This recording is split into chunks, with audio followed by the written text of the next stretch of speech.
আসসালামু আলাইকুম বন্ধুরা, আশা করি সবাই সুস্থ আছেন। বন্ধুরা, স্ক্রিনে বর্তমানে আপনারা যে ঘাঁটিটির দৃশ্য দেখছেন, এটির নাম ইসরায়েলের মেরন বিমান ঘাঁটি। দেশটির সবথেকে গুরুত্বপূর্ণ এবং কৌশলগতভাবে সংবেদনশীল সামরিক ঘাঁটিগুলোর মধ্যে এটি একটি অন্যতম। দেখুন, অত্যন্ত সংবেদনশীল এই ঘাঁটিটি উত্তর ইসরায়েলের আপার গ্যালিলি অঞ্চলের মাউন্ট মেরন পর্বতের চূড়ায় অবস্থিত। লেবানন সীমান্ত এই ঘাঁটি থেকে মাত্র 8 কিলোমিটার দূরে। দেখুন, সমুদ্র পৃষ্ঠ থেকে প্রায় 1200 মিটার বা 3900 ফুট উঁচুতে এই ঘাঁটিটি অবস্থিত। এটি পুরো অঞ্চলের প্রাকৃতিকভাবেই একচ্ছত্র নজরদারির সুবিধা দেয় ইসরায়েলকে। দেখুন, এই ঘাঁটিটি উত্তর ইসরায়েল এবং এর পার্শ্ববর্তী দেশগুলোর আকাশ সীমার উপর সার্বক্ষণিক নজর রাখে। এর শক্তিশালী রাডার ব্যবস্থা লেবানন, সিরিয়া, তুরস্ক, সাইপ্রাস এবং ভূমধ্যসাগরের একটি বিশাল অংশের আকাশপথকে নিখুঁতভাবে চিত্র তুলে ধরে ইসরায়েলের কাছে। দেখুন, ইসরায়েল তার নিজস্ব উদ্ভাবন এবং যুক্তরাষ্ট্রের সহযোগিতায় খুবই সংবেদনশীল যে সকল প্রযুক্তি বা রাডার ব্যবস্থা রয়েছে সেটি এই ঘাঁটিতে মোতায়েন করে রেখেছে। ইরান থেকে যে কোনো ধরনের হামলা, হিজবুল্লাহর যে কোনো ধরনের হামলা বা অন্যান্য যত ধরনের আকাশ থেকে বিপদ আসার যে কোনো আশঙ্কা রয়েছে তা প্রথম দিকেই কিন্তু এই ঘাঁটিগুলো শনাক্ত করে। ইসরায়েল জুড়ে বিমান বাহিনীর মূলত দুইটি প্রধান ঘাঁটি রয়েছে তাদের আকাশ সীমা নিয়ন্ত্রণের জন্য। দক্ষিণাঞ্চলে রয়েছে মিট জোপে রমান এবং এই উত্তরাঞ্চলে রয়েছে একমাত্র এই মেরুন ঘাঁটি। যদি এই ঘাঁটিটির রাডার সিস্টেম বা এই ঘাঁটিটি কোনো কারণে ক্ষতিগ্রস্ত হয় এবং কার্যক্রম ব্যাহত হয়, বলতে পারেন ইসরায়েলের যে দৃষ্টিসীমা রয়েছে, সামরিক দৃষ্টিসীমা, সেটা অনেকটাই বলতে পারেন অর্ধেক শেষ হয়ে যাবে এবং ইসরায়েল তখন তাৎক্ষণিকভাবে তার আগত যে সকল ঝুঁকিপূর্ণ মিসাইল রয়েছে বা অন্যান্য ঝুঁকি রয়েছে সহজে শনাক্ত করতে পারবে না। অত্যন্ত গুরুত্বপূর্ণ এই বিষয়টিকে কেন্দ্র করে হিজবুল্লাহর পক্ষ থেকে দাবি করা হয়েছে অত্যন্ত গুরুত্বপূর্ণ এই মেরুন এয়ার বেস যেটা রয়েছে ইসরায়েলের, সেখানে ক্ষেপণাস্ত্র হামলা করতে সক্ষম হয়েছে হিজবুল্লাহ। এটা হলো তাদের দাবি। হিজবুল্লাহর পক্ষে বলা হয় যে এই হামলার পূর্বে কিরাত সামুয়া এবং অন্যান্য অঞ্চলের ভেতরে ইসরায়েলের যে গুরুত্বপূর্ণ স্থাপনা রয়েছে সেখানে তারা ব্যাপক রকেট হামলা করেছে। হিজবুল্লাহর পক্ষ থেকে দাবি করা হয়েছে তারা অ্যাডভান্স প্রিসিশন গাইডেন্স যে মিসাইল রয়েছে তা ব্যবহার করেছে এই হামলায়।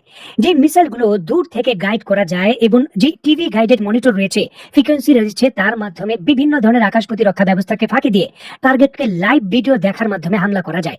এই বিষয়ে তারা কিছু ভিডিও ফুটেজ প্রকাশ করেছে যে কিভাবে তাদের মিসাইলগুলো বা ড্রোন টাইপের যে এফপিভি মিসাইলগুলো রয়েছে সেগুলো হিট করে। দেখুন, এই ধরনের সংবেদনশীল হামলার ক্ষেত্রে রাডার সিস্টেমে ছোট আকারের বিস্ফোরকই পুরো রাডার সিস্টেম ধ্বংস করে দেওয়ার জন্য যথেষ্ট। এখানে বড় ধরনের বিস্ফোরণের প্রয়োজন নেই। এসা রাডারগুলো বা বিভিন্ন ধরনের যে ইলেকট্রনিক রাডারগুলো রয়েছে সেখানে সাধারণ যে কোনো একটি বিস্ফোরণ বা সাধারণ যে কোনো ধরনের একটি আগুনের ফুলকিও পুরোপুরিভাবে রাডার সিস্টেমটিকে ধ্বংস করে দিয়ে মূলত এর কার্যকারিতা ব্যাহত করে দিতে পারে, যেটা হিজবুল্লাহর পক্ষ থেকে দাবি করা হচ্ছে। দেখুন, হিজবুল্লাহ ইসরায়েলের অত্যন্ত সংবেদনশীল যে বিমান কন্ট্রোল বা ঘাঁটি কেন্দ্রে যে হামলার দাবি করছে, এই হামলায় তারা মূলত ব্যবহার করেছে ইরানের আধুনিক নতুন একটি মিসাইল যার নাম হলো আলমাস। দেখুন, আলমাস ফার্সি শব্দ যার অর্থ হলো হীরা। ইরানের তৈরিকৃত একটি অত্যাধুনিক এবং মারাত্মক প্রকৃতির গাইডেড এন্টি ট্যাঙ্ক মিসাইল এটি বর্তমানে হিজবুল্লাহর গেম চেঞ্জার অস্ত্র হিসেবে আবির্ভূত হয়েছে। দেখুন, আলমাস মিসাইলটির উৎপত্তির পেছনে বেশ আকর্ষণীয় একটি সামরিক ইতিহাস রয়েছে। আন্তর্জাতিক রিপোর্ট বলছে 2006 সালে দ্বিতীয় লেবানন যুদ্ধের সময় হিজবুল্লাহর বাহিনীর হাতে ইসরায়েলের অত্যাধুনিক যে স্পাইক মিসাইল রয়েছে তা একটি একেবারে পরিপূর্ণ ভালো অবস্থায় পেয়ে যায় এবং তারা ইরানের কাছে হস্তান্তর করে। ইরানের প্রতিরক্ষা বিজ্ঞানীরা ইসরায়েলের সেই প্রযুক্তিটিকে রিভার্স ইঞ্জিনিয়ারিং করে তাদের মতো করে আরো শক্তিশালী ভাবে তৈরি করে, এটাই হলো ইরানের দাবি। দেখুন, আলমাস মিসাইলের 3টি ভেরিয়েন্ট রয়েছে, আলমাস 1, আলমাস 2 এবং সব থেকে আধুনিক আলমাস 3। এবং সাধারণ প্রাচীন এন্টি ট্যাঙ্ক মিসাইল গুলো ফায়ার করার পর অপারেটরকে লক্ষ্যবস্তুর দিকে তাকিয়ে দূরবীন দিয়ে বা তার বা ওয়্যারের মাধ্যমে গাইড করতে হতো। তবে আলমাস মিসাইলটি সম্পূর্ণ নতুন স্তরের প্রযুক্তি ব্যবহার করা হয়েছে।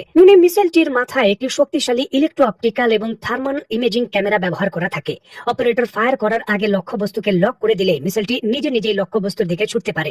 নন লাইন অফ সাইট বা NLOS এবং ফায়ার অবজেক্ট অ্যান্ড আপডেট, এটি একটি মিসাইলের সব থেকে বিপজ্জনক দিক যেটি এই মিসাইলে রয়েছে। মিসাইলটি ছোড়ার সময় লক্ষ্যবস্তু যদি কোনো পাহাড়ের আড়ালে বা বাংকারের ভেতর লুকিয়ে থাকে এবং অপারেটর সরাসরি দেখতে না পায় তবুও এটি ছোড়া যায়। মিসাইলটি ওড়ার সময় এর মাথার ভেতর যে ক্যামেরা লাগানো রয়েছে লাইভ ভিডিও আপডেট অপারেটরের কাছে স্ক্রিনে পাঠাতে থাকে আর অপারেটর মাঝ আকাশে সেই ভিডিও দেখে মিসাইলের দিক পরিবর্তন করে একেবারে নিখুঁত ভাবে চলন্ত যে কোনো টার্গেট বা বলতে পারেন সামান্য একটু যদি ফাঁকা থাকে তার ভেতর দিয়ে গিয়েও মিসাইলটি হিট করতে পারে। আর এই জন্যই কিন্তু এই প্রযুক্তি ইসরায়েলের জন্য অন্যতম ঝুঁকি এবং মাথা ব্যথার কারণ হয়ে গেছে উত্তর সীমান্তে। কারণ এই প্রযুক্তি ব্যবহার করে অত্যন্ত গুরুত্বপূর্ণ এই যে ঘাঁটি রয়েছে মেনর ঘাঁটি, সেখানেই কিন্তু হামলা করতে সক্ষম হয়েছে হিজবুল্লাহ, তারা দাবি করছে। দেখুন, শ্রাবণের মেঘলা আকাশ যেমন হঠাৎ করে তার রূপ পাল্টায় এবং যে কোনো মুহূর্তে বৃষ্টি আবার রোদ একেবারে উজ্জ্বল হয়ে যায়, ট্রাম্পের সিদ্ধান্তগুলো হঠাৎ যেমন এইভাবেই পরিবর্তন হয়। আর এই কথা আমি বলছি না, ইরানের পক্ষ থেকে আনুষ্ঠানিকভাবে তৃতীয়বারের মতো ট্রাম্প তার কথা রাখছেন না এমন অভিযোগ করা হয়েছে। আয়াতুল্লাহ খামেনির যে বিশেষ উপদেষ্টা রয়েছেন, সরাসরি তার যে টুইটার অ্যাকাউন্ট রয়েছেন সেখানে তিনি এমন অভিযোগ করেছেন। ডোনাল্ড ট্রাম্প আজকে সরাসরি ঘোষণা দিয়েছিলেন যে ইরানের অবরোধগুলো ধীরে ধীরে তুলে নেওয়া হবে। বাস্তবিক অর্থে অবরোধগুলো তেমন ভাবে তুলে নেওয়া হচ্ছে না এবং যুক্তরাষ্ট্রের সামরিক বাহিনী তার পূর্বের অবস্থায় সক্রিয় রয়েছে। অবস্থার বিষয়গুলো বিবেচনা করে ইরানের কর্তৃপক্ষ দাবি করছেন যে ট্রাম্প তার প্রতিশ্রুতি তো রক্ষা করেননি, নতুন করে চুক্তির টেবিলে এমন কিছু শর্ত জুড়ে দিচ্ছেন যেটা নিশ্চিত করা হচ্ছে যে এই আলোচনা এবং এই চুক্তি হয়তো কোনো আলোর মুখ দেখবে না বা কোনো সমাধানে পৌঁছবে না। কারণ যে ধরনের শর্ত বা যে নতুন কিছু যুক্ত করে দেওয়া হচ্ছে এই আলোচনার কন্ডিশন হিসেবে, সেটা ইরানের পক্ষে মানা সম্ভব নয়। যে হোক, আলোচনার অগ্রগতি এবং অবরোধের বিষয়ে যখন সুনির্দিষ্ট কোনো ফলাফল হচ্ছে না, তখন যুক্তরাষ্ট্রের পক্ষ থেকে আবার হুমকি দেওয়া হয়েছে যদি চুক্তি না করা হয় হামলা আবার শুরু করা হবে। অত্যন্ত গুরুত্বপূর্ণ এই বিষয়টিকে কেন্দ্র করে মার্কিন প্রতিরক্ষা মন্ত্রী পিট হেগসেট তার বক্তব্যে বলেন যে কোনো ধরনের পুনরায় হামলা করার জন্য তার সামরিক বাহিনী প্রস্তুত রয়েছে। সমঝোতা বা নতুন কোনো চুক্তি না হলে সামরিক পদক্ষেপ যে কোনো মুহূর্তে নেওয়া হতে পারে। দেখুন, যুক্তরাষ্ট্র নিজেই একবার বলছে যে চুক্তির অগ্রগতি অনেকটাই ভালো এবং দুই পক্ষ দ্বার প্রান্তে, আবার এই যুক্তরাষ্ট্রের স্টেটমেন্ট দিচ্ছে তারা হামলার জন্য প্রস্তুত। বিষয়গুলো খুবই ধোঁয়াশার মধ্যে রয়েছে যে প্রকৃত পক্ষে এই জায়গায় আলোচনা হচ্ছে নাকি সময় ক্ষেপণ।